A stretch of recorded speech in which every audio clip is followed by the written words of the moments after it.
Бишкек шаарындагы Манас жана Бөкөнбаев көчөлөрүнүн кесилишинде бүгүн таңда жол кырсыгы катталды. Күбөлөр билдиргендей, айдоочу унаасын башкара албай калып, жол четиндеги тосмону сүзгөн. Окуянын дагы бир көбөсү кабарлагандай, кырсык болжол менен таңкы саат 7 чамасында болгон. Жерине жол кыймылынын коопсуздугун камсыз кылуу башкармалыгынын кызматкерлери келгенде гана айдоочунун достору унаадан чыгуусун суранышкан. Айдоочу унаасынан чыкканда бутуна араң гана турган деп билдирди атын атагысы келбеген күбө.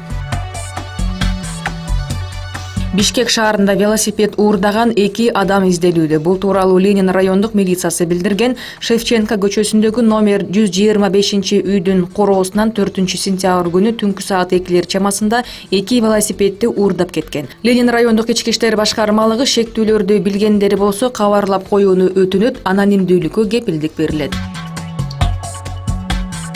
Өзгөчө кырдаалдар министрлиги шашылыш билдирүү таратты. Бүгүн өлкөнүн көпчүлүк аймактарында жаан жаап, тоолуу райондордо кар жаашы күтүлөт. Чүй, Жалал Абад, Ысык көл облустарынын кээ бир райондорунда жаан-чачын катуу жайт.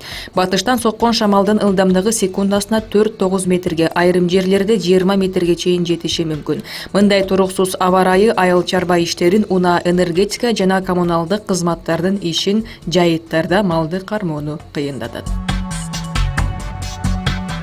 Казакстандык бир нече ун чыгаруучу компания өз ишин Өзбекстанда жүргүзө баштады. Бул тууралуу Forbes Казакстан басылмасы билдирген. Казак компаниялары Казакстанга караганда Өзбекстанда бизнес үчүн жакшыраак шарт түзүлгөндүктөн ушундай кадамга барууда.